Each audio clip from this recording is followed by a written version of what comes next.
Bonjour tout le monde. Écoutez, avec mon travail, j'ai le bonheur de rencontrer des gens partout au Québec qui ont beaucoup de succès. Et c'est le cas aujourd'hui. Je suis avec Marc-Antoine. Salut mon homme. Salut Sylvain. Merci d'être avec nous ici. Ben, c'est ça, j'ai l'habitude de dire merci d'avoir accepté notre invitation. Là, c'est l'inverse, c'est moi qui... Tu m'as invité dans le fond? Oui, exact. Merci d'avoir accepté. Non, Écoute, quelqu'un qui ne te connaît pas, qui es-tu? Tu viens d'où, toi? Je viens de Saint-Antoine-de-Tilly, tout près d'ici. J'ai déménagé rapidement à Québec. Je reste présentement au Lac-Beauport. J'ai une belle petite famille, 2 jeunes enfants, une conjointe merveilleuse.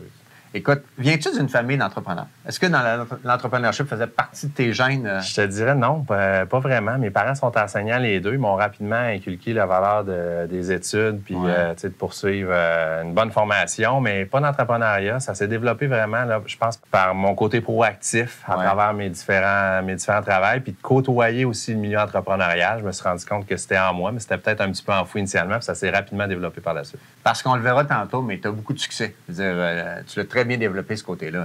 Merci. En fait, je dois dire que tu es un entrepreneur, je ne sais pas dire que tu es un vendeur, parce que la première fois que j'ai rencontré cet homme, il m'a vendu de la bière dans un bar connu de Québec, le Liquor Store. C'était une vente facile. Là. Ah oui, c'est ça. Ah oui, tu travailles pas fort là. Tu as été combien de temps au Liquor Store? Liquor Store, j'ai arrêté parce que je commençais mon travail, mais je dirais environ 2 ans. Tu as eu beaucoup de succès, puis c'est une place qui fonctionnait très bien à Québec. Très bien aussi, puis c'est là que j'ai eu le privilège de te rencontrer aussi. Je me comptais, pour un emploi étudiant quand même, je me comptais privilégié de rencontrer autant de gens, bâtir des relations, puis aussi dans un endroit où est-ce qu'ils investissaient dans notre formation. C'est pas tous les endroits.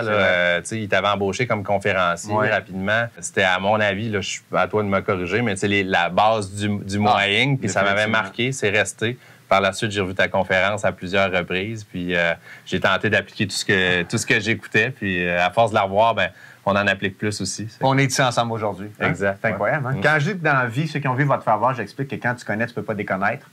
C'est un bel exemple. Exact. Ouais. C'est quoi les études que tu as fait? Quel genre d'études tu as fait? Écoute, j'ai fait un bac en administration. Ma passion première, c'était vraiment les marchés boursiers, tout ce qui avait attrait à l'enrichissement. Donc, c'était naturel pour moi d'aller vers l'administration. Par la suite, ben, je viens d'un milieu, mes parents, mon père a un doctorat, ma mère a trois bacs, donc c'était important pour eux l'éducation. C'est une valeur qu'ils m'ont inculquée. Ça fait que j'ai trouvé important d'aller chercher d'autres diplômes. Celui dont je suis le plus fier, c'est le CFA, qui est un titre reconnu internationalement du côté de la finance, de gestion de portefeuille. Donc, j'ai fait ça, j'ai fait mon titre de planificateur financier. J'étais allé chercher, bref, plein de cours, un par intérêt personnel, mais aussi, j'ai toujours jugé que le marché du travail, c'était stimulant, mais c'est quand même compétitif aussi. Je voulais me démarquer jeune pour des postes, donc ça a été une des façons à moi là, de me démarquer pour atteindre ce que je voulais atteindre. Parce que tu es un performant, tu aimes ça être en avant de la parade, tu aimes ça... Mais je me sens bien quand je me sens bon dans ce que je fais. Ouais. Fait que rapidement, des fois, ça peut être un petit défaut au début, c'est-à-dire que je me mets une pression additionnelle, je veux que les choses aillent vite. Personnellement, quand on se sent bon ou parmi l'élite dans ce qu'on fait, ben, je trouve que ça retombe sur tous les éléments de notre vie. On passe des plus beaux week-ends. Fait que c'est un petit peu ma façon de voir les choses. Puis chaque chose que j'ai faite dans ma vie, j'ai tenté de bien le faire puis d'en retirer le maximum aussi si je savais que c'était temporaire ou pas l'endroit où j'allais être pour 5 ans, exemple, comme le Liquor Store. Je savais très bien que j'allais pas demeurer là longtemps, mais ça a été une belle expérience quand même. Est-ce que rapidement, avec tes études, puis en plus, dans le business dans lequel tu es aujourd'hui, c'est important de connaître du monde puis d'être réseauté. Le Liquor Store t'a amené ça. Mais est-ce que rapidement, dans tes études, tu as su que tu irais en planification financière, prendre soin des gens? C'était-tu ça dès le début, ta voie? Non, en fait, c'était pas ça. Ma passion première, c'est les marchés boursiers. Donc, moi, je voulais travailler en haute finance. Tu sais, quand j'ai vu le film Wall Street, moi, ça me faisait vibrer. Les pages boursières, j'avais un oncle qui jouait à la bourse ou plaçait de l'argent. Je m'intéressais à ça très jeune. Par contre, à chaque fois que j'ai eu des choix à faire ou tout en visant ça, ben j'ai saisi des opportunités que je pourrais appeler intermédiaires, comme travailler dans une banque là, suite à mon bac. Mais ça a toujours été le réflexe, aimer être en contact avec les gens, de les conseiller, puis qui a fait, grosso modo, qui m'a fait bifurquer ou qui a fait des Y, si on veut, dans ma carrière, et qui font, à mon avis, même là, que je suis assis ici aujourd'hui devant toi, puis que je suis ici chez IG, maintenant IG Gestion de patrimoine aussi, à conseiller des clients. Là. OK. Puis, qu'est-ce qui t'a amené chez Investors à un moment donné? Comment tu t'es ramassé dans cette belle boîte-là? Écoute, fin d'histoire courte, j'ai travaillé un peu à la Banque TD, ça a bien été à ce niveau-là. Rapidement, je me suis retrouvé directeur de succursale, mais je faisais beaucoup de crédits, pas beaucoup de placements, donc c'était pas ma passion première. C'était une belle expérience. J'ai recentré ma carrière sur le placement ici par la suite chez Disnat, filiale de valeur mobilière Desjardins, pour être en contact avec les marchés. Puis là, à ce moment-là, en finissant mon CFA, je voulais m'en aller en finance institutionnelle à Montréal. Par contre, j'adorais la ville de Québec. J'avais le sentiment que j'avais la bonne personne dans ma vie aussi. J'étais proche de vouloir fonder une famille. Puis j'ai vu un poste qui était affiché, qui était le poste de spécialiste en valeur mobilière ici au groupe Investors.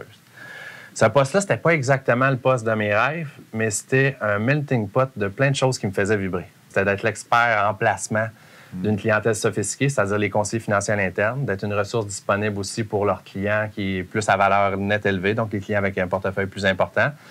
J'avais le mandat de faire de la formation aussi, ce que j'aime bien, puis du développement d'affaires aussi. Ça fait que j'ai appliqué pour ce poste-là, puis contrairement à ce qu'on dit dans le Cirque Kaizen, que le réseau aide beaucoup, dans ce cas-ci, là, j'ai appliqué sur Job Boom, puis j'ai été pris, puis ça a été une belle histoire, j'ai eu la job. Puis j'ai adoré ce rôle-là, mais là, ça m'a vraiment mis en contact parce que ici, chez IG Gestion de patrimoine, Groupe Investors à l'époque, c'est un milieu entrepreneurial. Donc là, j'ai baigné dedans. J'ai aidé les conseillers, j'étais en contact avec les clients, puis je me suis rendu compte que c'était quelque chose de vraiment valorisant. Donc ça m'a mené à d'autres choses, m'a amené d'autres réflexions. Puis je pense que je me suis démarqué aussi dans ce rôle-là. C'était sur ton X, là. Puis écoute, sans entrer dans tous les détails, je veux dire, ton talent, ton travail, ta personnalité ont fait en sorte que tu es devenu directeur de la succursale. Exact. Il y a maintenant un peu plus de 7 ans et demi, l'opportunité s'est ouverte. Grosso modo, j'avais une très bonne relation avec le directeur du bureau à l'époque, qui lui est devenu vice-président. Ça faisait quelques fois qu'il me tendait des perches pour avoir un autre rôle. Ce que j'ai finalement accepté, puis lui était aspiré vers le haut. Donc moi, ça m'a aspiré aussi. Donc ça m'a donné l'opportunité à ce moment-là de devenir directeur du bureau. Okay. Moi, je ne suis pas dans ton domaine du tout, là. La plupart des gens qui nous regardent non plus, mais quand on arrive directeur du bureau, dans un bureau comme ici, combien d'employés, combien de monde dans l'équipe? À ce moment-là, le bureau était quand même beaucoup plus petit. Je dirais, il devait y avoir une quarantaine de conseillers, plus quelques adjointes administratives, puis du monde à l'administration. Okay. Donc, peut-être, je dirais, en 50-55. Mais dans ton domaine, puis à l'âge que tu avais, tu étais jeune, tu l'as encore beaucoup. Mais quand tu arrives, c'est pas avoir atteint le sommet, ça? Directeur d'un bureau comme ici, c'est... Bien, en tout cas, moi, quand je suis devenu directeur, j'avais pas l'impression que j'ai atteint le sommet. Les premiers mois, la première année, ça a été un très gros défi. J'étais habitué de relever des défis. Mais là, ça en était un bon. Je dirais, la première année, ça a été... il a fallu que j'assoie la base, si on veut, de mon leadership. Je prenais les chaussures de quelqu'un qui avait des réalisations exceptionnelles, qui est aujourd'hui vice-président principal pour la compagnie, qui était très apprécié. Un beau groupe de conseillers ici dans le bureau, des conseillers aguerris. Moi, j'avais de belles réalisations, oui, beaucoup de respect à titre de spécialiste, mais pas d'expérience à titre de directeur régional.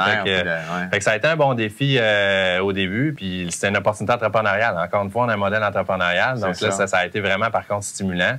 Puis je dirais, après 9 mois, là, les choses se sont mises à décoller, puis vraiment bien progresser par la suite. L'équipe a grandi, on a desservi de plus en plus de clients, puis les choses ont bien été, là, jusqu'à tout récemment, donc...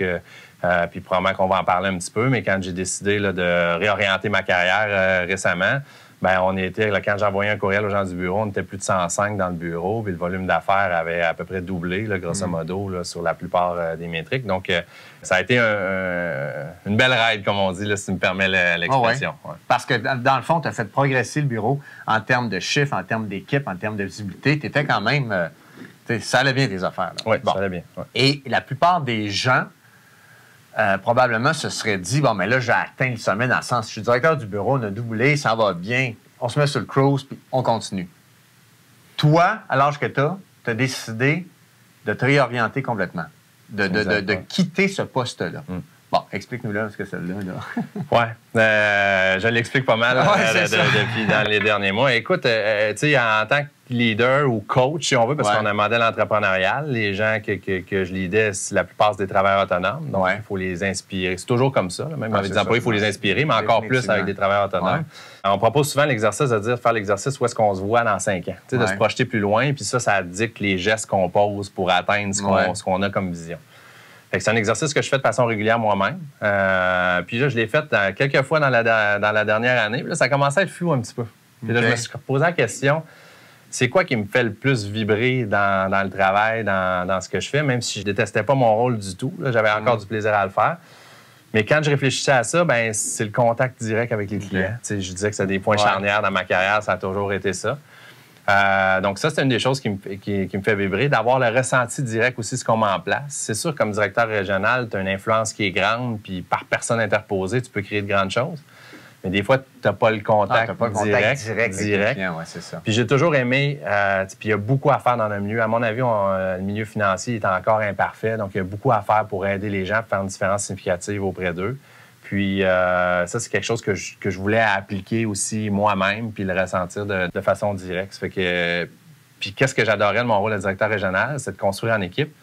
bien, je croyais que j'étais capable de le reproduire ou dans le nouveau défi que je suis sur le point d'entreprendre. Donc, après réflexion, où est-ce que je me vois dans 5 ans? Tu regardes tes forces, tu regardes ce que tu aimes dans le business. Tu prends une décision, c'est de quitter le poste de directeur régional. Exact. Tu prends cette décision-là, sans aller dans les détails, ça ne doit pas être des décisions qui se prennent souvent.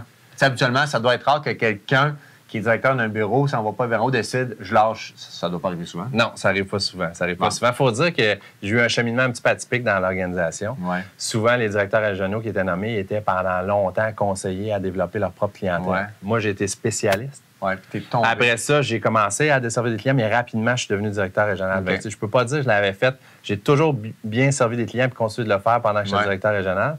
Mais c'est pas quelque chose que j'avais fait pendant 20 ans puis de dire je passe à l'étape suivante. Tu avais le goût de vivre ça, cette exact, de le vivre de façon plus constante. J'adore la gestion, mais comme je vous ai expliqué tout à l'heure, le bureau avait grossi beaucoup. Puis la gestion prenait presque à la fin, tout en m'occupant bien de mes clients, elle prenait 100 % de mon temps ou presque. Donc là, je voulais avoir une plus grande proportion d'un montant orienté vers le client. Donc, c'est quoi le nouveau défi pour Marc-Antoine ces années-ci? C'est quoi? Bien, en fait, la suite, c'est d'appliquer moi-même la recette que je tentais d'inculquer aux autres. T'sais, mon rôle de leader en tant que directeur régional, c'était d'influencer les gens pour créer le plus de valeur possible pour les clients. Ces clients-là nous récompensaient potentiellement avec plus de business, puis on faisait croître les parts de marché du groupe Investors. Donc, mon rôle maintenant, c'est de l'appliquer directement à cette recette-là. Donc, j'ai eu une opportunité à l'interne, quelqu'un qui va se joindre à mon équipe bientôt, qui est un aguerri de notre secteur, de qui on va collaborer pendant un certain temps, de qui je vais éventuellement prendre la relève de sa clientèle. J'avais mes propres clients, aussi mes propres relations de clients, sans dire qu'ils étaient excessivement nombreux. Je continue avec eux. Puis j'ai un jeune associé qui joint à mon équipe aussi, qui est hyper compétent, qui est environ 12 ans plus jeune que moi, avec qui on a envie de construire et d'accomplir de belles choses au bénéfice de notre clientèle actuelle et future, je dirais. Okay. Ouais. Donc, c'est tout un défi. Là. Tu retournes. Est-ce que je me trompe si je dis que tu retournes sur le plancher, là, dans le sens que tu retournes solliciter une nouvelle clientèle puis être proche de ta clientèle? Absolument. Moins de gestion, là, c'est plus... Absolument. Et c'est ça qui te fait vibrer. Oui, c'est ça qui me fait vibrer. Puis je suis convaincu que je vais être heureux là-dedans pour longtemps. Ouais. Puis à travers les différentes étapes de ça aussi. Donc, construire l'équipe. Puis...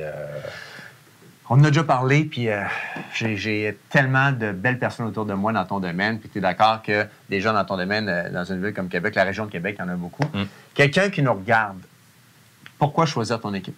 Je dirais différentes choses. Premièrement, là, notre approche.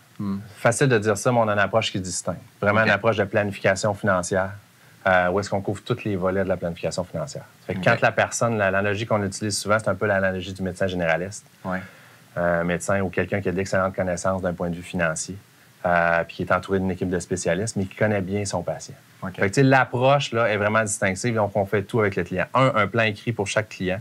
Où est-ce qu'on l'aide, par exemple, on trace la route vers sa retraite puis vers les autres objectifs importants pour lui. Après ça, couverture de tous les volets de la planification financière, mais surtout une relation de confiance à long terme avec le client. Où est-ce que le client est centre de cette relation-là? Fait que vraiment, là, la première rencontre, là, sans frais ni engagement, c'est vraiment de regarder qui est la personne, c'est quoi, qui l'entoure, c'est qui les personnes chères pour cette personne-là, c'est quoi ses principaux objectifs d'un point de vue financier, parce que la réalité d'une personne à l'autre, on échangerait là-dessus, différent. Il y en a qui veulent travailler longtemps puis être libre. Il y en a d'autres qui veulent arrêter le plus tôt possible. Donc ça, c'est propre à chacun. Puis, je vous dirais, là, tout le volet, là, on déborde beaucoup. Là, quand j'étais directeur régional, une des choses auxquelles j'ai toujours cru, c'est la compétence. Fait que ça a été un de mes chevals de bataille pendant longtemps. Donc, notre approche là, va loin au niveau fiscal. C'est-à-dire qu'on ne remplace pas le comptable, puis on n'est pas le fiscaliste non plus. Mais on a d'excellentes connaissances là-dessus. Puis on met des stratégies en place pour les clients, puis on illustre l'impact de ces stratégies-là, puis on collabore avec les experts autour du client aussi. Quelqu'un qui nous regarde, qui a moins de connaissances, parce que tu as dit tantôt il y a quelques minutes, sans frais, sans engagement. Ce sont tes termes. Quelqu'un qui nous regarde puis qui se dit moi, tu sais, j'ai pas assez de revenus, ou j'ai pas assez d'acquis, ou j'ai pas assez de patrimoine, je dérangerai pas Marc-Antoine et son équipe pour me rencontrer parce que je suis trop petit, disons. Qu'est-ce qu'on répond? Moi, je vous dirais, la rencontre d'évaluation, si on veut, où est-ce qu'on apprend à se connaître, elle n'engage en rien d'un point de vue comme de l'autre. On est une équipe pour aider le client aussi. Après ça, il y a toute une équipe derrière le bureau. Ça fait que Je dirais une des choses qui est pas parfaite dans notre milieu, c'est que les gens repoussent à plus tard. Ouais. Que peu importe notre situation, il faut s'asseoir avec un conseiller puis un expert, puis il va nous guider, il va nous donner des stratégies, puis ça, peu importe où est-ce qu'on est. Donc, il ne faut pas se priver de ça en présumant des choses, de dire « Ah, je suis peut-être pas le client potentiel de cette personne-là ». Il faut s'asseoir, regarder ça, puis se faire guider là-dedans de ça. Puis l'inverse, quelqu'un qui nous regarde présentement, qui est bien servi, c'est-à-dire qu'il y a un planificateur ou il y a une équipe qui prend soin de lui, puis que, bon, encore une fois, sur le cruise control, ça va bien. Qu'est-ce qu'on lui dit? La plupart des clients, avant de faire affaire avec un conseiller financier, il y en avait un autre.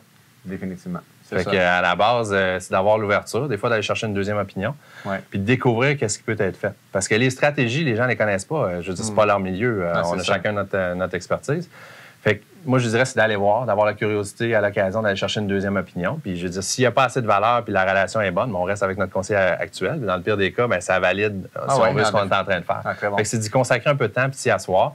Puis tous les clients qui font affaire avec moi aujourd'hui, il y avait un conseiller à l'avant. C'est ça. Fait que les insatisfactions, ils les identifiaient pas nécessairement. C'est par la suite qu'ils voyaient qu'ils pouvaient faire plus ou améliorer leur situation, qu'ils ont décidé de faire un pas en avant puis de faire affaire avec notre équipe. Écoute, on voit que tu es un passionné, on voit que tu es dans ton milieu, tu es à la bonne place, puis que tu travailles fort, la famille, tu l'as dit tantôt. As-tu du temps pour d'autres choses? Est-ce qu'il y a de l'implication sociale dans la région de Québec? As-tu du temps pour... Absolument. J'aime ça être actif. Je l'ai mentionné tout à l'heure, puis je t'en remercie d'ailleurs. Je fais partie du Cercle Ézanne. Oui. Beaucoup de plaisir avec ça. Je trouve qu'on est plein de professionnels stimulants, passionnés, comme tu l'as mentionné, qui veulent s'entraider aussi. Donc ça, c'est une des choses. Mais au niveau caritatif, là, je suis impliqué dans 2 principales causes. Je suis ambassadeur pour le Gala de la Robe Rouge, qui est pour la Fondation des maladies du cœur et l'AVC. Puis je suis impliqué avec la Fondation Cerveau aussi, cause qui me tient à cœur. Ça fait que ça, c'est différentes choses. Après ça, je fais partie de passion personnelle. Je fais partie d'Ange Québec. J'aime bien jouer au hockey aussi. Plein de choses pour me garder occupé. Chronique à la radio aussi. Donc ça, c'est plus au niveau professionnel. Oui, mais ça donne la visibilité. C'est important. C'est une belle implication. Écoute, merci beaucoup. Merci sincèrement, à toi, merci. T'es inspirant. Et comme je le dis toujours, je te souhaite le meilleur des succès. Je te souhaite pas bonne chance. Mais je vous invite à le suivre. Je vous invite à visiter son site Internet. Et si vous avez des questions au niveau finances, assurance, vous connaissez des gens dans votre entourage que vous pensez qu'ils sont mal conseillés ou mal servis, appelez cet homme. Et on l'a dit tantôt, ça fait 3 fois que je le dis, sans frais, sans engagement. Exact. Merci, Sylvain. Bon succès. Merci. Merci beaucoup.